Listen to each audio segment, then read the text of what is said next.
Revolta dos Cipaios, Revolta dos Cipais ou Rebelião Indiana, foi um período de rebeliões armadas no território indiano com um caráter anticolonial de indianos contra imperialistas do Reino Unido. Perdurou do mês de maio de 1857 até novembro de 1858, ou seja, aproximadamente 1 ano e meio.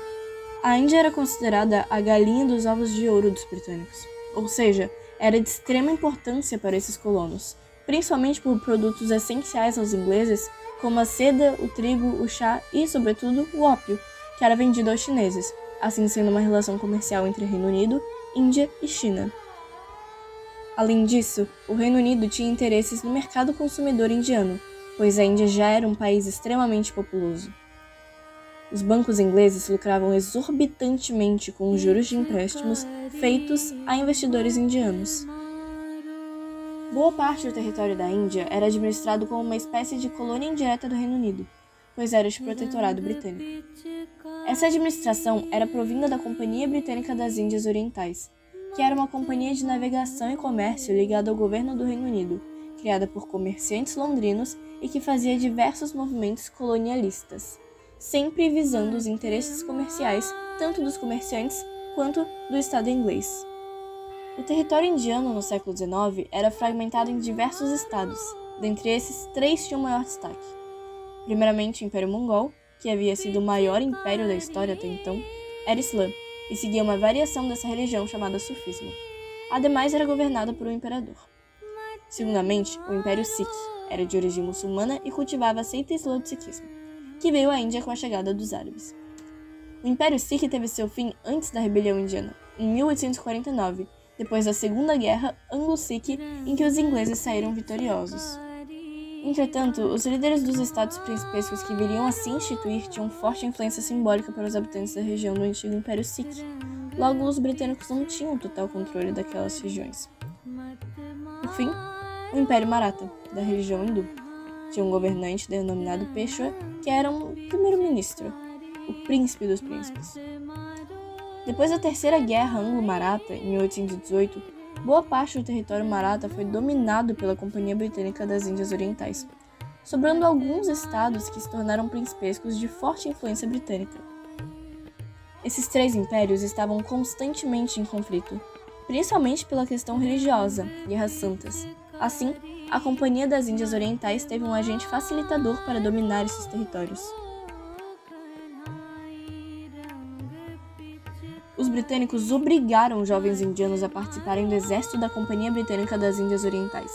Estes jovens soldados, que ficaram conhecidos como cipaios, tinham como função principal garantir a proteção das atividades comerciais britânicas na Índia.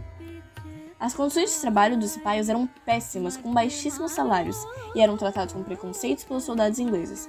Além de diferenças étnicas, religiosas, culturais e sociais, os soldados ingleses recebiam promoções e salários maiores. Vários motivos levaram os indianos a fazerem a revolta. Como os cidadãos da Índia ficaram muito insatisfeitos com o início da ocidentalização fomentada pela companhia, com a obrigatoriedade da língua inglesa nas escolas, além da ida de representantes do cristianismo para a Índia. As elites conservadoras indianas não gostaram dessas mudanças. A Companhia Britânica das Índias Orientais alertou o imperador do Império Mongol que ele seria o último de sua dinastia. Também instituiu a doutrina da preempção, fazia necessária a validação dos britânicos aos sucessores de líderes locais, que não deixassem herdeiros diretos do sexo masculino. Contudo, os ingleses que nunca aceitavam esses sucessores, então o território era passado para a coroa britânica. Além dessas causas políticas e de poder, os britânicos interferiram nas religiões dos povos indianos. Proibiram o casamento de crianças, comum nas religiões muçulmanas, e também proibiram a tradição hindu sati, fazer com que viúvas se queimassem nas cinzas de seus falecidos maridos. Havia rumores também de que os ingleses trocaram a todos os fuzis do exército colonial por novos. Esses novos fuzis tiveram uma mudança no cartucho de balas, da qual passou a ter um revestimento e uma impermeabilização de gordura animal de porcos ou vacas. Os soldados haviam sido treinados para arrancar o cartucho com os dentes, para colocar no fuzil.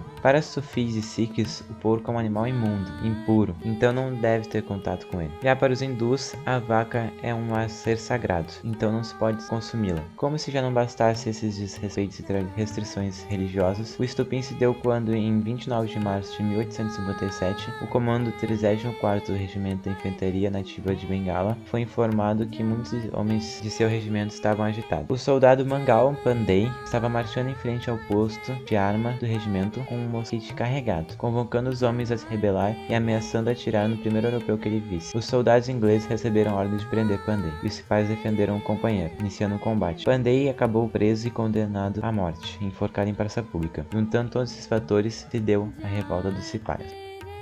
A revolta em si se deu no dia 10 de maio de 1857, quando os cipaios da cidade de Bengala se rebelaram e exterminaram todos os europeus e indianos cristãos que vinham pela frente, indo em direção à cidade de Delhi. Já chegando em Delhi, no dia seguinte, e com o apoio de outros indianos, os cipaios atacaram o Forte Vermelho, matando 5 pessoas. O Forte Vermelho era a resistência de Bahadur Shah II, o imperador mongol. Os soldados proclamaram o trono de volta ao imperador. Com isso, Bahadur volta ao trono, conquistando poder real e se torna um dos principais líderes dessa revolta. Os cipaios matam todos os cristãos e europeus de Delhi. Líderes da rebelião esperavam obter grande apoio do resto dos indianos, apoio esse que não alcançou expectativas. O Império Maratha adere ao movimento, mesmo que querendo que fosse eles a ocupar o trono, pois, assim como algumas facções, temiam muito a volta do grande Império Mongol. O Império Sikh não aceita fazer parte da rebelião, visto que eles receavam que uma ascensão do Império Mongol fosse pior que a dominação inglesa. No fim,